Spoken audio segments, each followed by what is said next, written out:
Hello class, Suprabhatam. Students, आप लोग कैसे हैं और कैसे चल रही है आप लोग की पढ़ाई? सब ठीक चल रही है बच्चों? घर पे आप लोग ठीक से पढ़ाई करेंगे, ओके? क्योंकि आपका विंटर वेकेशन के बाद आपका ड्यूटी थर्ड भी होने वाला है। उसके बाद फिर आपका एनुअल एग्ज़ाम भी होगा, इसलिए आप लोग से मैं कहना चाहूँगी, आप लोग जो पढ़ाई कर रहे हैं वो बिल्कुल ध्यानपूर्वक करेंगे, अच्छा से करेंगे, ताकि आप लोग अच्छे मार्क्स ला सकें। ओके स्टूडेंट्स, तो अभी आपका संस्कृत क्लास है और संस्कृत क्लास में आज आप लोग पाठ 16 पढ़ेंगे और पाठ 16 का शीर्षक है बच्चों वर्षा समय।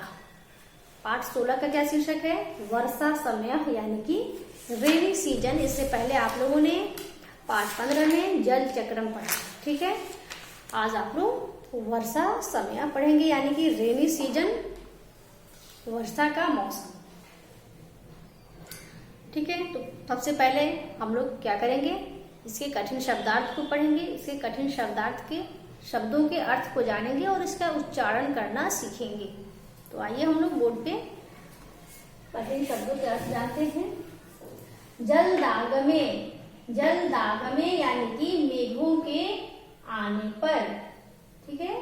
जलद आगम, इसी में जलद जो आगम मिला हुआ है, जलद मतलब मेघ, आगम मतलब आने पर, मेघों के आने पर। पित्वा यानी पीकर, कृषका यानी किसान, ये बहुवचन शब्द है। कृषका, कृषका, कृषको, कृषका यानी किसान। करसंती यानी जोतते हैं। सुखदः यानी सुख देने वाली। चेतांसी यानी मन।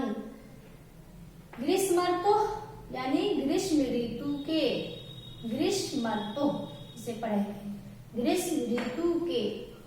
पश्चात यानी बाद, पश्चात का अर्थ क्या होता है? बाद होता है। श्रुत्वा यानी सुनकर, श्रुत्वा यानी सुनकर। मंडूका यानी मेढक, ये भी मंडूका जो है बहुवचन शब्द है। मंडूका, मंडूको और मंडूका। अस्माकम का अर्थ होता है हमारे, और षड, षड मतलब होता है 6, तेसु मतलब उनमें, ठीक है? तो इस तरह से बच्चों आप लोग पहले इन कठिन शब्दों के अर्थ को जानेंगे और इनका उच्चारण करना सीखेंगे, फिर आगे हम लोग इस पाठ को पढ़ेंगे। अब तो आप लोग ध्यानपूर्वक सुनेंगे बच्चों। अस्माकम देशे षड ऋतवः भवन्ति, भवन्ति मतलब होती है। अस्माकम देशे षड ऋतवः भवन्ति यानी हमारे देश में 6 ऋतुएं होती हैं, 6 ऋतुएं होती हैं। ऋतु यानी सीजन। तेसु मतलब उनमें से, तेसु ऋतुषु वर्षायाः प्रमुखम स्थानम अस्ति, उन ऋतुओं में वर्षा का प्रमुख स्थान है। ग्रीष्म ऋतु पश्चात वर्षायाः आगमनम भवति, यानी ग्रीष्म ऋतु के बाद वर्षा का आगमन होता है।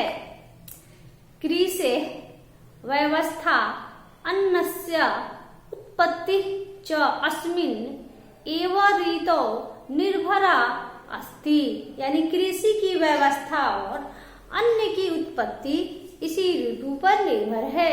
कृषि लोग वर्षा जल के ऊपर पर निर्भर रहते हैं, उसका इंतजार करते हैं। वर्षा जब होती है तो खेती करना शुरू कर देते हैं, ठीक है? जलदागमे कृषका नाम मनांसी प्रसन्नानि भवन्ति, यानी मेघों के आने पर किसानों के मन प्रसन्न हो जाते हैं। जिस सीजन में, जिस ऋतु के, वर्षा ऋतु में बारिश नहीं होती है तो किसान उदास हो जाते हैं, ठीक है? पृथिव्या तृष्णा शांता भवती, जमीन की प्यास शांत होती है, ठीक है? प्रसन्ना मंडूका मधुरम ध्वनि कुर्वन्ति, प्रसन्न मेढक मीठी ध्वनि करते हैं। मेढक टर टर टर की आवाज करने लगते हैं, बारिश होते ही खुश हो जाते हैं। वर्षा समय अतीव मनोहरो भवति, वर्षा का समय अत्यधिक मनोहर होता है, बहुत ही अच्छा सीजन होता है वर्षा का मौसम, ठीक है? बहुत ही मनोहर होता है। हरितानि तृणानि उद्भवन्ति, हरी घास उगती है। नवः जलः धरा तृप्ता भवति, नए जल से धरती तृप्त होती है, नए जल से धरती तृप्त होती है। मेघानां गर्जनं श्रुत्वा वने मयूरा नृत्यन्ति, बादलों का शोर सुनकर जंगल में मोर नाचते हैं। जैसे बारिश शुरू होती है मोर नाचना शुरू कर देते हैं खुश होकर। ओके। सर्वत्र हरिता वृक्षा लता च दृश्यन्ते, सभी जगह हरे पेड़ और लताएं दिखाई देती हैं।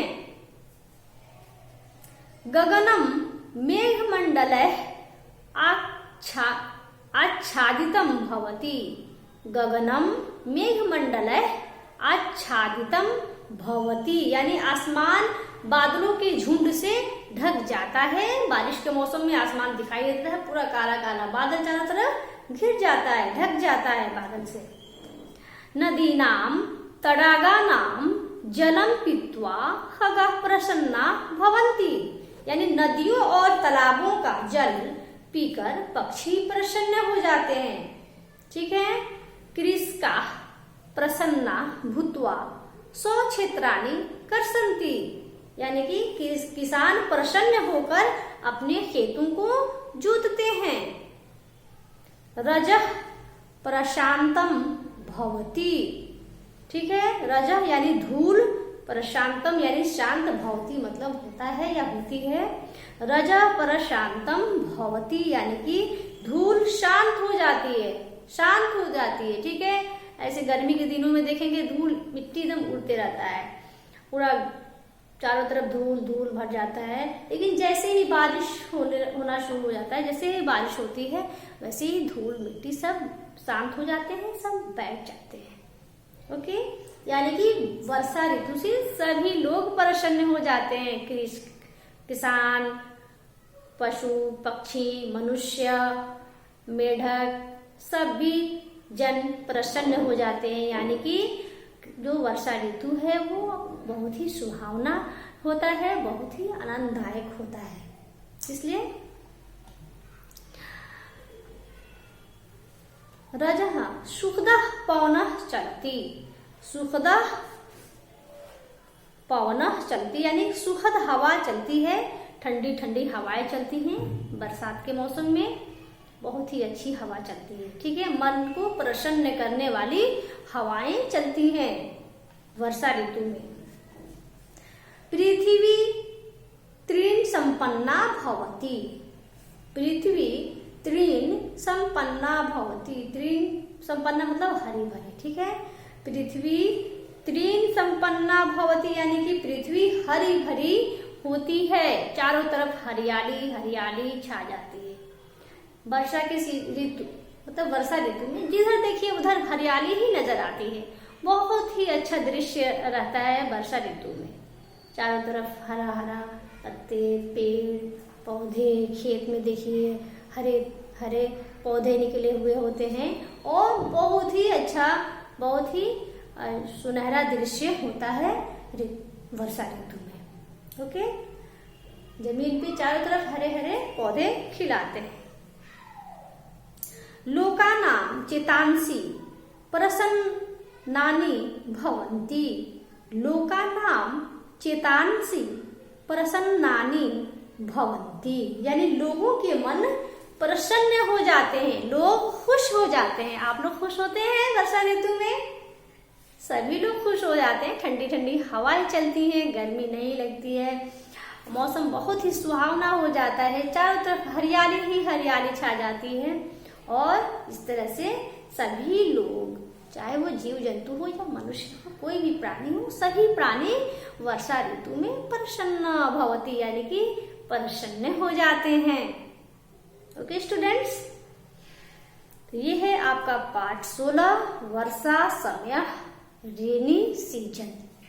ठीक है। तो इस तरह से बच्चों आप सबसे पहले इनके कठिन शब्दार्थ पे विचार करेंगे, कठिन शब्दों को पढ़ेंगे, उसका शुद्ध उच्चारण करेंगे। बहुत से स्टूडेंट्स जो उच्चारण शुद्ध नहीं कर पाते हैं, तो आप इस वीडियो को ध्यानपूर्वक देखिए और शुद्ध उच्चारण करना सीखिए, फिर आप इनके कठिन शब्दों के अर्थ जानिए। ओके, फिर आप लोग पाठ 16 को पढ़िए, अच्छा से समझ के पढ़िए, इसको रीडिंग देना सीखिए, इसके अर्थों को जानिए।